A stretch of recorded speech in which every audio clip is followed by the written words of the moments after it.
Welcome back to the channel. Today, I'm going to give you a checklist, a quick reference guide, 8 simple points that you can follow to make sure that your photos are always looking sharp. And if they're not looking sharp at the moment, see which one of these points you're missing out on.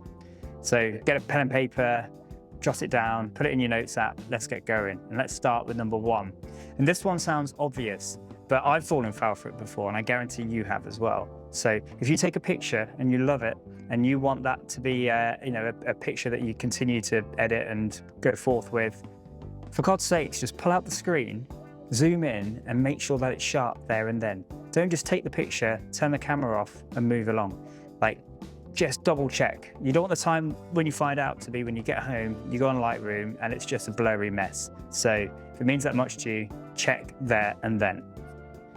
Number 2, and this again is going to sound simple, but just make sure that your lens and your sensor are clean. And don't just use the back of your cuff or a towel or something. So you can get these little blowers. They're perfect for cleaning your lenses, stops you having to put your fingers on them. And buy a special microfiber cloth from like a photography shop. You can also get some special liquid that you put on just to get all the grease off. But don't just use the back of your cuff, like I said, or like your trouser leg. Use proper stuff. As for the sensor, if I was you, I would not go near that sensor unless you can see there's something on it. And even then, I would get a proper sensor cleaning kit. You never really want to be touching your sensor. It is the most expensive part of your camera. So with that in mind, so obviously it's critical if you're going to be changing lenses out in the field that you provide some shelter to your sensor. So if at all possible, I would do it in the car where there's less wind, less dust, sand blowing around. But if you have to be outside, there's a few simple tips you can follow. The first one is just to turn and put your back to the wind, and then from there, if you angle the camera down, there's a lot less chance of anything getting blown into the sensor. I also like to have all my kit laid out perfectly ready to go. So I'm not taking the lens off and just leaving the sensor exposed for 5-10 minutes. I'll have my lens that's going to go onto the camera, ready to go, and I can do a lens change in maybe 3 to 5 seconds, just to minimize that time where the sensor is exposed to the elements. All right, so if you've covered those 3 previous points, and your photos still aren't sharp, we need to look at how you're holding your camera. There's 2 ways to hold your camera. The way that I prefer is to dig my elbows into my abdomen. I then have my left hand on the lens and my right hand holding the camera body. I then also like to hold the camera against my face so it's physically touching my head. That way then you have a few more points of contact, and it gives you a slightly more stable setup. Another way I've seen people recommend is they get their left hand and they put it on their right shoulder, lift up their elbow, and use their elbow as a stable platform for their camera. I think you look a bit silly when you do this. It's not really my style. I just prefer to dig my elbows into my abdomen, but decide which one works best for you. And when you're hand holding as well, think of this as like 0.4 Bravo now. If you've got image stabilization in your lens or in your camera, turn it on. Image stabilization nowadays, both in the cameras and in the lenses, is exceptional, and it's going to make your life a lot easier. So if you've got it, turn it on. And 0.4C would be if you've got a big, fat, heavy finger, just use a 2-second delay timer. 2-second delay timer means you can get your position set up, hodge the shutter button, and then just focus on keeping your hands as still as possible. And then the camera will automatically take the photo 2 seconds later. Okay, point number 5. Point number 5 is probably the one where you're going wrong if I was going to put a bet on anything, and that is shutter speed. All too often, I see people dial in the aperture that they want. They then move the ISO all the way down as low as possible, maybe like ISO 100 or lower. And from there, they'll just use shutter speed as this sort of flexible element that they can slow down or speed up as required to get the exposure they want. Now, yes, that's great in the sense that you won't get a grainy image necessarily if you've got the ISO turned down. But now what you're doing is you're potentially introducing blur into your photos. You're going to end up with a blurry image because your shutter speed is too slow. So how do you know what to set your shutter speed as? Well, there's a 1 over the focal length rule, which sounds overly complicated. It's not. If you're shooting on a 35mm lens, you don't want to shoot any slower than 1/35 of a second. If you're shooting on a 100mm lens, you don't want to be any slower than 1/100th of a second. So it's pretty straightforward. But That only applies for static subjects, say if you're doing landscape photography. So what if my subject's moving? What shutter speed do I set then? Well, that is entirely up to you, and that is where your experience is going to be key. So if you're taking pictures of Formula One racing, I imagine your shutter speed is going to be quite a bit higher than if you're photographing a model. Equally, if you're photographing an eagle, your shutter speed is probably going to be a little bit slower than it would be if you were photographing a hummingbird. So that is just up to you. You need to go out, practice, explore, and find out. But the whole point of this segment, and point number 5, is you can't just leave shutter speed to be an afterthought, because it is better to have the correct shutter speed and the ISO pulled all the way up than it is to have the wrong shutter speed and you end up with a blurry image. Why? Because you can fix ISO and any sort of noise in your image in post-processing or processing, to my American friends. You can fix it with an AI noise denoiser. But you can't fix a blurry image, and that's my point. So if you incorrectly set the shutter speed, there's nothing you can do about it afterwards. There is maybe one thing you can do, and that is you can implement point 1, which I said earlier, which is to check your screen. So once you've taken a picture of that bird that you think is going to be amazing, pull out the screen, have a look, zoom in. It's too blurry. The shutter speed was wrong. Ramp it back up, ramp up the shutter speed, pull your ISO up slightly, and take another picture. The next reason why your photos might not be sharp comes down to the autofocus settings and missing your focus. There's 2 types of focus settings.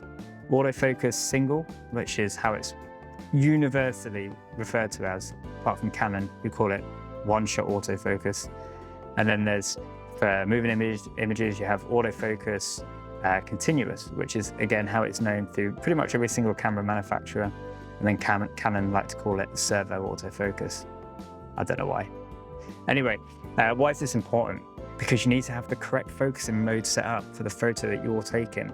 If you're taking a picture of a bird flying through the sky or a dog running across the beach, you're probably going to want autofocus continuous or servo set up. We're just going to call it servo from now on, just to make it easier.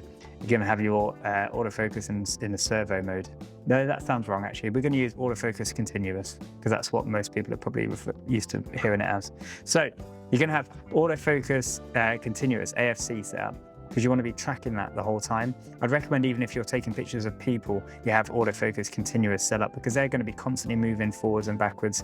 And it's going to be especially important if you're using a wide aperture. So if you're using f2.8, 1.8, whatever, because you're going to have such a big depth of field, you're going to need to ensure that your subject is pinpoint focus. So for that, you're going to use autofocus continuous.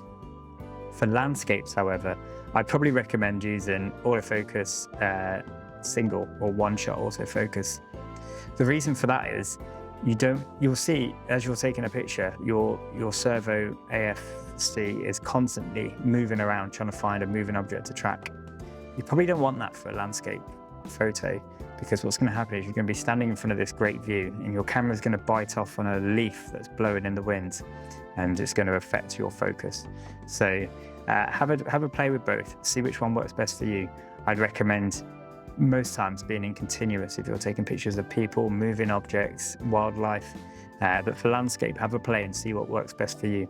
For me, it's always been AFS or one-shot autofocus. Point number 7, we have Aperture. Now, I won't speak too much about Aperture because I've got a video all about it that you can check on my channel, but I'll give you the TLDR. Your lens is not as sharp at its widest and narrowest apertures. How do you know which aperture your lens is sharpest at? Well, if you watch that video, I give you a little game that you can play in your back garden. Probably not a game, more of an experiment. It's not a very fun game, but it will give you the exact answer as to where your lens is sharpest. You can also find out information on Google, but they can vary between lenses, especially if you're buying lenses from China or something. So go and check out that video. But yeah, as I mentioned, you're never going to get your sharpest images at the very widest or very narrowest apertures that your lens can deliver. That takes us on to point number 8, which is using a tripod. Now, using a tripod sounds pretty straightforward, but it's not. So there's a few things you need to take into account when you're using a tripod. And the first one is, which tripod do I even pick? Travel tripods are really convenient. You can fit them in your bag. They're really light. They're usually made of carbon fiber, but they don't tend to be as stable. So you need to think about stability as well as the weight that your camera setup is. It doesn't matter how stable your tripod is. If the platform of which it stands on is not stable, you're not going to get a sharp image. Here I am in Yosemite National Park trying to conduct a long exposure on a waterfall in the distance. And I couldn't do it because there was just so much foot flow going over that bridge that it was just creating ever so slight vibrations, just moving slightly up and down. You wouldn't be able to feel it, but the tripod was constantly moving. So yeah, firstly, just make sure you're on a stable platform. And if that means maybe buying spikes or using the spikes on your tripod to really dig the tripod into the ground, then that's something you might have to do. If it's in a river, you might have to do the same thing as well. Point 8C is turning your image stabilization off when it's mounted onto a tripod. Why do we want to do that? Well, if your tripod is truly stable, you don't need to worry about image stabilization. And in fact, it could make a stable image worse by moving around slightly. So when it's on a tripod, turn it off. That takes me to point 8D, which is remove your camera strap and any other things on your... Point 8D is remove the camera straps, or at least hold on to the camera strap when you're taking a picture on a tripod, especially if it's long exposure.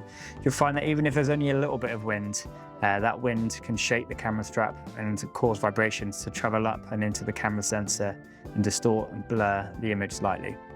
Finally, point 8E, I think, for when you're using a tripod, and that is to always use a shutter delay of 2 seconds, like I mentioned earlier. If you're hand holding, you can go all the way up to 10 seconds, especially for long exposures. You're going to want to ensure that you can press that button, the shutter button, take your hand away and leave it for a significant amount of time to let all those little vibrations, tremors, stabilize, and then take the photo.